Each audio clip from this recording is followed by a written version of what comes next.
My name is Lawrence Parks. I'm the Executive Director of the Foundation for the Advancement of Monetary Education, a 501c3 public charity, and our mission is to educate folks about the benefits of an honest monetary system and the perils of a fiat system, the kind we have now.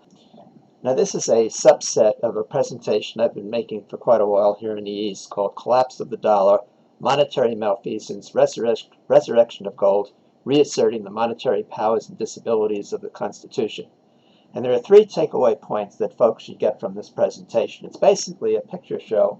It's a history of how we came to this point and the perils of the system that we have now, and really why folks should adopt House Bill 639 in favor of sound money. And so the first takeaway point is that the system we have now is unauthorized by our Constitution. In other words, to say it is unlawful. The second takeaway point, and very importantly, and I'm going to demonstrate this throughout my presentation, the present system is dishonest. And as soon as you know that a system is dishonest, you have to step aside. And the third takeaway point is that this entire system is going to blow up.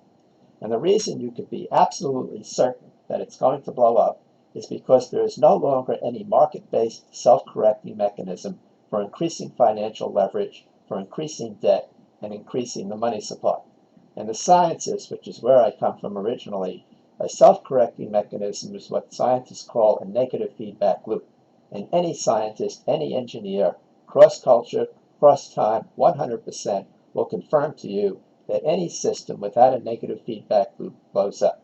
So it used to be until August 15, 1971, the self-correcting mechanism in the monetary system was that some foreign governments and foreign central banks could convert their dollars to gold at the rate of $35 for an ounce of gold.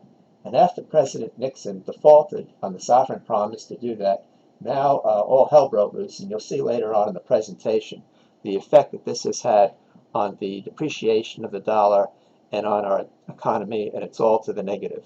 Let's go to slide number 3, please. Where we're headed with this, folks, is that with no exceptions in the history of the world, going back to the 8th century in China, any country that had irredeemable paper ticket money saw that purchasing power of that money approach its cost of production, which is near zero. And there have been no exceptions, and there's no reason at all why our system should, current system we have, should be an exception either. And go to slide number 4, please. This is a street scene, I'm told, from Hungary in the 1940s. And that stuff that guy is sweeping into the sewer, that's the Hungarian money of the day. And those people standing around in the background, they might have been saving that Hungarian money just the way we save $50 bills and $100 bills, and here a whole lifetime's worth of savings literally down the sewer. And go to the next slide, please. It's slide number 5. This is a very famous scene from Weimar, Germany, and here the paper money of the day had more value for heat than it had for its nominal value. And slide 6, please. And these kids, they're not playing with blocks, they're playing with bundles of the German money. And the next slide, again, bundles of the German money. And the next slide, 8, here this woman is burning the money to heat her food. And go to the next slide. This is a current scene today in Zimbabwe, where the paper ticket money is depreciating. And here this fellow is buying lunch with all, it's like a big joke.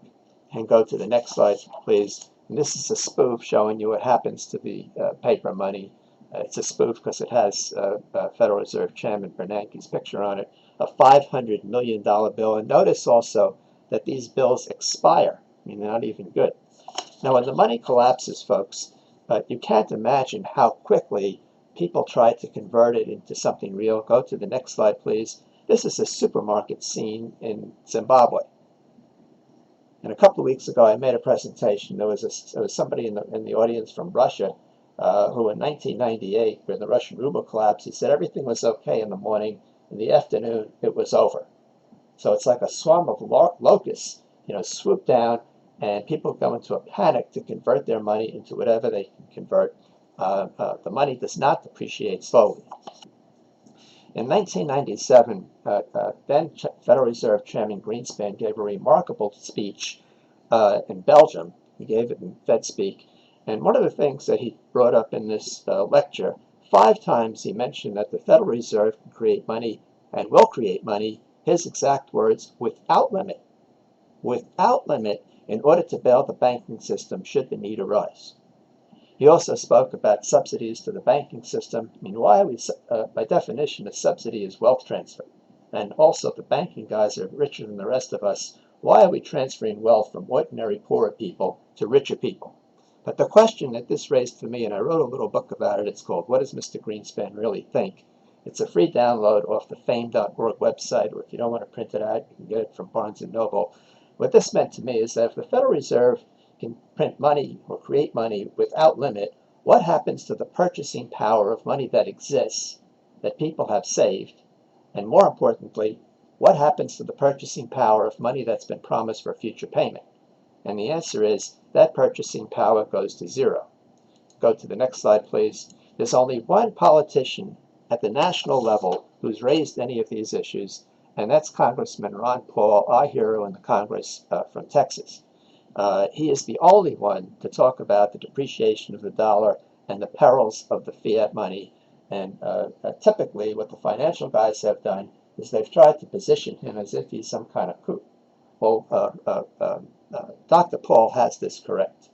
And another fellow who really lends credibility to what I'm saying now, go to the next slide, please, slide 14, is former chairman of the Federal Reserve System, Paul Volcker. And he gave a speech a couple of months ago rather, here in New York. I was there, and he said flat out, the new financial system has failed the test of the marketplace. They know that the system has failed at the top. And all this business with all these bailouts for the banks, for the investment banks, all they're trying to do is restart something which has been enormously profitable for financial sector participants. Later in my presentation, you'll see how profitable. It's unfathomable how much of our wealth has gone to these folks. And all of that is just wealth transfer off the backs of ordinary people, not just in the United States, but all over the world. Now, I want to switch gears a little bit now to give you a little background on the malfeasance, on the dishonesty in the system. And go to slide 15.